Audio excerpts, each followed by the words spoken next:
Hello friends, welcome back to Chitra science hub. आज हम देखेंगे कि न्यूक्लियर मैग्नेटिक रेजोनेंस मेथड से हम फास्ट रिएक्शंस की काइनेटिक्स किस तरह से स्टडी करते हैं। हमने जो अब तक बहुत सारी टेक्निक्स पढ़ी फास्ट रिएक्शन के काइनेटिक्स को स्टडी करने के लिए, उनमें से स्पेक्ट्रोस्कोपी भी हमारा एक मेन है जिसकी हेल्प से हम जो है फास्ट रिएक्शंस की काइनेटिक्स स्टडी कर सकते हैं और इसमें जो है हम डिफरेंट स्पीशीज़ को डिटेक्ट कर सकते हैं और उनकी कंसंट्रेशन डिटेक्ट कर सकते हैं।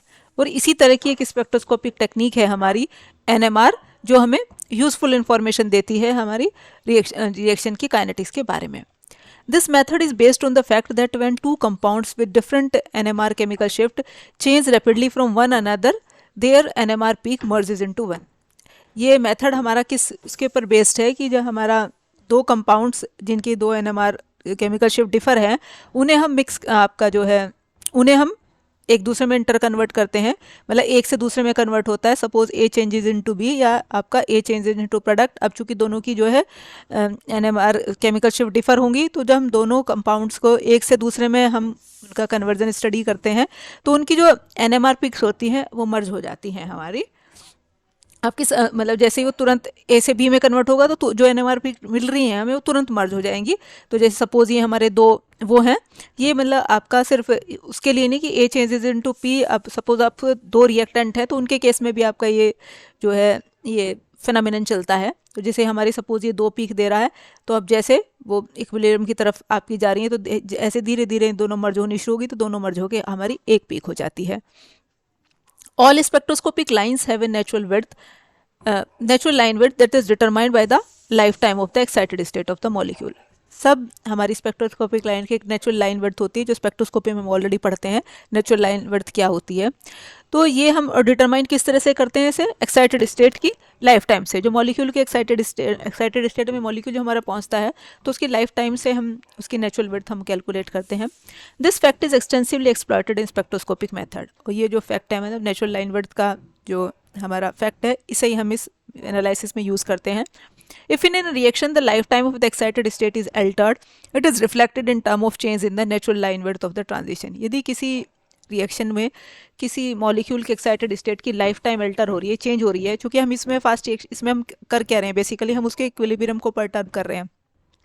यही हमने प्रीवियस टेक्निक्स में किया है। आपकी रिलैक्सेशन मेथड है, जो दूसरा मेथड है, यही हम एनएमआर वाले मेथड में कर रहे हैं कि उसके जो इक्विलिब्रिया है उसे हम परटर्ब कर रहे हैं। तो हमारा क्या है कि जो मॉलिक्यूल की एक्साइटेड स्टेट है वो भी हमारी अल्टर्ड हो रही है, और वो किस में रिफ्लेक्ट होगी, in term of natural line worth. मतलब कहने का मतलब ये है कि उसकी नेचुरल लाइन वर्थ भी अफेक्ट होगी। यदि यदि उसकी लाइफ टाइम छोटी है तो लाइन विड्थ तो जो है ब्रॉड होंगी, और यदि उसकी लाइफ टाइम लंबी है, लॉन्गर लाइफ टाइम है, तो आपकी वो शार्प होंगी। देखो जैसे शार्प हो रही है वैसे पिक कैसी होती है, ये तो हमारी क्या है ब्रॉड है, ये हमारी क्या है शार्प पिक है, इसके कंपैरिजन में शार्प है। तो हमारी जो है यदि उनकी एक्साइटेड स्टेट जो मॉलिक्यूल एक्साइटेड स्टेट में हमारा पहुंच गया है, यदि उसकी लाइफ टाइम शॉर्ट है तो लाइन विड्थ मिलेगी हमें ब्रॉड। तो यदि और उसका यदि लॉन्गर लाइफ टाइम है तो पीक मिलेगी हमें शार्प। तो हम पीक से आइडेंटिफाई कर लेते हैं कि उसकी लाइफ टाइम किस तरह की है। अब लाइफ टाइम हमें यदि उसकी पता चल जाएगी तो नेचुरल लाइन विड्थ हम इजीली उसकी कैलकुलेट कर लेंगे। तो हम मतलब बेसिकली क्या है कि उसकी काइनेटिक्स हम इजीली पता कर लेंगे। If A reaction occurs, this can alter the life time of excited state and so change the natural line width of the transition. यदि कोई रिएक्शन हो रहा है तो उसका लाइफ टाइम चेंज होगा, उसके मतलब जो एक्साइटेड स्टेट का लाइफ टाइम चेंज होगा, और उसकी वजह से क्या है नेचुरल लाइन विड्थ चेंज होगी। ए detailed analysis of the line width can provide information about the life time of the reacting species and the rate constant of the reaction. यदि हम डिटेल्ड स्टडी करें उसकी लाइन विड्थ की, तो वो उससे हमें क्या है मॉलिक्यूल की जो हमारी रिएक्टिंग स्पीशीज है उससे का हमें रेट कांस्टेंट आसानी से पता चल जाता है। मतलब क्या है कहने का कि जो रिएक्शन का रेट कांस्टेंट है, मतलब जब रिएक्टिंग स्पीशीज हमारी रिएक्ट करके प्रोडक्ट फॉर्मेशन कर रही हैं, तो उस रिएक्शन का जो रेट कांस्टेंट है वो हम इजीली पता कर लेंगे नेचुरल लाइन विड्थ की स्टडी से। The NMR method is a relaxation method. वही रिलैक्सेशन मेथड कैसे, चूंकि हम इक्विलिब्रिया को परटर्ब कर रहे हैं। The NMR method is a relaxation method in which the system study are usually close to equilibrium and those molecule which are excited by the absorption of radiation lose their excess energy rather quickly due to collision. अब वो जो है molecule excited से पहुंचे हैं, अपनी energy तुरंत से आपके लूज करेंगे कब, जब हम मॉलिक्यूल का जो है इक्विलिब्रियम हम परटर्ब कर रहे हैं, उसे डिस्टर्ब कर रहे हैं।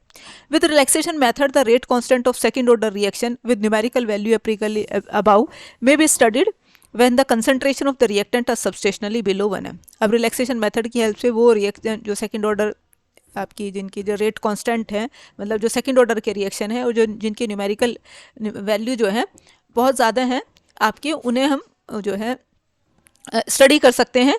जिनकी मतलब कहने का मतलब ये है कि जिनकी कंसंट्रेशन जो है वो 1 m से भी कम है, उन्हें भी हम क्या है इजीली स्पेक्ट्रोस्कोपिक मेथड से, बेसिकली एनएमआर की हेल्प से हम इजीली डिटेक्ट कर लेते हैं। ये हमारा एनएमआर का सेटअप है। इसका इंस्ट्रूमेंटेशन हम एनएमआर स्पेक्ट्रोस्कोपी में ऑलरेडी डिटेल में स्टडी करते हैं कि ये दो तरफ मैग्नेट लगी हुई होती हैं, यहाँ ट्यूब में सैंपल आपका होता है और ये इसकी स्पिनिंग सैंपल ट्यूब होती है जिसके अंदर हम क्या है सैंपल को डाल देते हैं। ये क्या है रेडियो फ्रीक्वेंसी ट्रांसमीटर होता है, जहाँ से हमारे क्या है रेडियो फ्रीक्वेंसी जो है हम उसके ऊपर इंसिडेंट कर रहे हैं। ये हमारा क्या है रिसीवर है जो सिग्नल को रिसीव कर रहा है और एम्पलीफाई कर रहा है, और ये हमारा रिकॉर्डर है जो सिग्नल्स को रिकॉर्ड कर रहा है। तो ये हमारा उसका एक्सपेरिमेंटल सेटअप है। हम किस तरह से उसे डिटेक्ट करते हैं, इस ट्यूब के अंदर, सैंपल ट्यूब के अंदर अपने सैंपल को रख देते हैं और हम जो है उसे उसका एनएमआर सिग्नल उसके डिटेक्ट कर लेते हैं। तो ये था हमारा आज का टॉपिक। Thank you.